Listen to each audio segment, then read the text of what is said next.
Sir, station Ghanpur MLA Kadiyam Srihari garu BRS party నుంచి కాంగ్రెస్ పార్టీలోకి రాబోతున్నారని తెలియగానే వరంగల్ పార్లమెంటు సీట్ ఆశిస్తున్న ఆశావాదులు అటు సింగాపురం ఇందిరా కావచ్చు, దొమ్మాటి సాంబయ్య గారు కావచ్చు, పరంజ్యోతి గారు కావచ్చు, ఈ వరంగల్ ఎంపీ టికెట్ కోసమే బీఆర్ఎస్ పార్టీ నుంచి కాంగ్రెస్ పార్టీకి వచ్చిన పసునూరి దయాకర్ ఎంపీ కావచ్చు.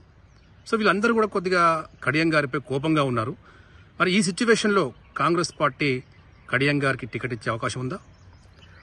రాబోయేటటువంటి లోక్సభ ఎన్నికలకు కాంగ్రెస్ పార్టీ ఇప్పటికే 13 లోక్సభ స్థానాలకు అభ్యర్థులను ప్రకటించింది. ఇంకొక 4 లోక్సభ స్థానాలకు అభ్యర్థులను ప్రకటించలేదు. ఆ 4 లోక్సభ స్థానాల్లో వరంగల్ కూడా ఒకటి. వరంగల్ కి కాంగ్రెస్ పార్టీ నుండి పోటీ చేయడానికి సరైనటువంటి అభ్యర్థి దొరకటం లేదు అనేటటువంటి ఆలోచనతోటి కాంగ్రెస్ పార్టీ ఇంతవరకు కూడా వరంగల్ లోక్సభ స్థానం నుంచి పోటీ చేసేటటువంటి అభ్యర్థిని ప్రకటించలేదు. అయితే వరంగల్ లోక్సభ స్థానం నుంచి పోటీ చేయడానికి కాంగ్రెస్ పార్టీలో అనేక మంది ఆశావాదులు ఉత్సాహం చూపెడుతున్నటువంటి సందర్భంలో Congress party applications, Congress party దరఖాస్తులు ఆహ్వానించినటువంటి సందర్భంలో దరిదాపు వరంగల్ లోక్సభ స్థానం నుండి కాంగ్రెస్ పార్టీ నుంచి పోటీ చేయడానికి 42 మంది దరఖాస్తు చేసుకున్నటువంటిది.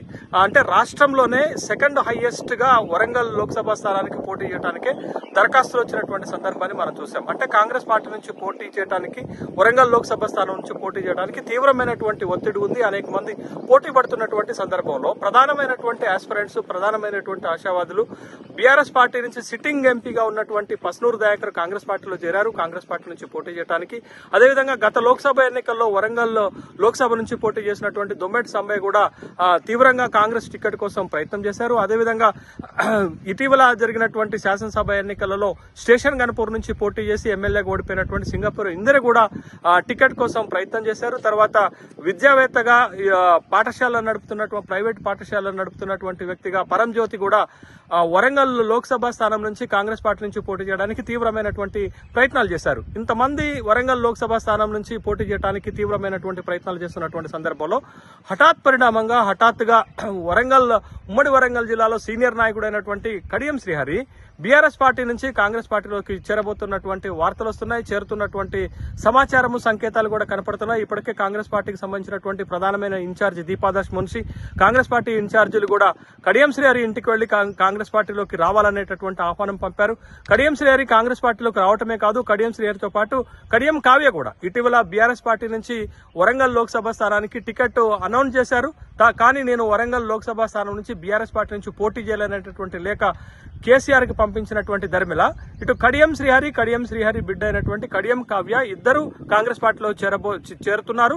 అయితే కాంగ్రెస్ పార్టీ వరంగల్ లోక్సభ స్థానం నుంచి పోటీ చేయడానికి కడియం కావ్యకు టికెట్ కన్ఫర్మ్ చేసినట్టుగా వార్తలు వస్తున్నటువంటి నేపథ్యంలో ఇప్పటి వరకు కాంగ్రెస్ పార్టీలో ఉండి పనిచేసినటువంటి వాళ్ళు, కాంగ్రెస్ పార్టీ టికెట్ ఆశిస్తున్నటువంటి వాళ్ళు, వీళ్ళందరూ రేపు కడియం కావ్య లోక్సభ అభ్యర్థిగా కాంగ్రెస్ పార్టీ ప్రకటిస్తే ఎంత మేరకు పనిచేస్తారు, మనస్ఫూర్తిగా పనిచేస్తారా, కాంగ్రెస్ పార్టీలో శ్రేణులు ఏ విధమైనటువంటి వైఖరిని అవలంబిస్తారు, కాంగ్రెస్ పార్టీ శ్రేణులు ఖచ్చితంగా కడియం కావ్య గెలుపు కోసం పనిచేస్తారా అనేటటువంటి ప్రశ్నలు తలెత్తుతున్నాయి. ఇప్పుడు బీఆర్ఎస్ పార్టీ నుంచి పార్టీ మారి రంగులోనే ఏ విధంగా కడియం కావ్యకి టికెట్ ఇస్తారనేటటువంటి అసంతృప్తులు కూడా మొదలయ్యాయి.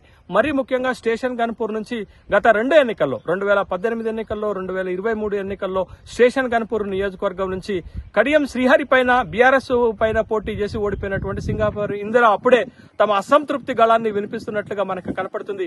సింగాపూర్ ఇందిర కడియం కావ్యకు, కడియం శ్రీహరికి ఎట్లా వరంగల్ లోక్సభ స్థానం నుంచి పోటీ చేయడానికి టికెట్ ఇస్తారు అనేటటువంటి ఫిర్యాదుని అటు కాంగ్రెస్ పార్టీ అధిష్టానానికి తీసుకుపోయినట్లుగా కడియం తర్వాత సింగాపూర్ ఇందరితో పాటు వరంగల్ లోక్సభ స్థానం నుంచి కాంగ్రెస్ పార్టీ నుంచి పోటీ చేయడానికి ఉన్న ప్రయత్నాలు చేస్తున్నటువంటి వాళ్ళు కూడా అసంతృప్తి వ్యక్తం చేస్తున్నట్లుగా కనపడుతుంది. ఈ అసంతృప్తి ఏ స్థాయిలో ఉంటుంది, ఎంత తీవ్ర స్థాయిలో ఉండబోతుంది, అది ఒకవేళ కడియం కావ్యకు కాంగ్రెస్ పార్టీ టికెట్ ఇస్తే జయాపజయాలపైన ప్రభావం పడుతుందా, ఎంత మేరకు ఇప్పుడు కాంగ్రెస్ పార్టీ నుంచి టికెట్ అడుగుతున్నటువంటి వాళ్ళు కడియం కావ్యకు సహకరిస్తారనేటటువంటి ప్రశ్నలు తలెత్తుతున్నటువంటి నేపథ్యంలో కాంగ్రెస్ పార్టీ అధిష్టానం గాని, రేవంత్ రెడ్డి గాని ఏ విధమైనటువంటి నిర్ణయం తీసుకోబోతున్నారు, వరంగల్ లోక్సభ నుండి నుండి పోటీ చేయడానికి కడియం కావ్యకే టికెట్ ఇస్తారా, లేకపోతే కడియం శ్రీహరిని నిలబెడతారా, కడియం శ్రీహరి పార్టీలోకి వస్తున్నటువంటి సందర్భంలో ఎమ్మెల్యే పదవికి రాజీనామా చేసి వస్తారా అనేటటువంటి ప్రశ్నలు తలెత్తుతున్న సందర్భంలో కాంగ్రెస్ పార్టీ శ్రేణులు అసంతృప్తిని వ్యక్తం చేస్తున్నాయి.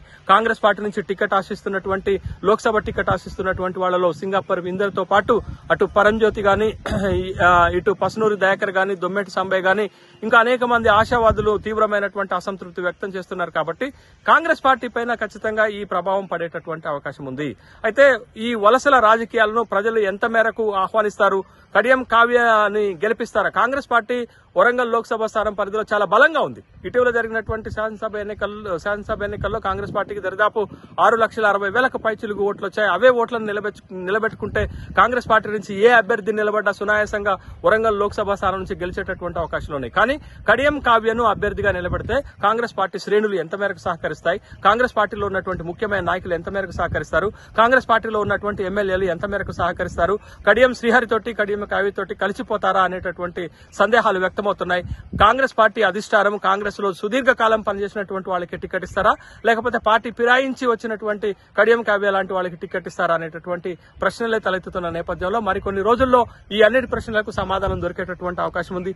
అయితే వరంగల్ లోక్సభ స్థానంలో ఏ పార్టీ గెలిచినా అది మొత్తం రాష్ట్ర రాజకీయాలను ప్రభావితం చేస్తుంది. కాబట్టి వరంగల్ లోక్సభ స్థానం అనేది చాలా కీలకమైనటువంటి స్థానం.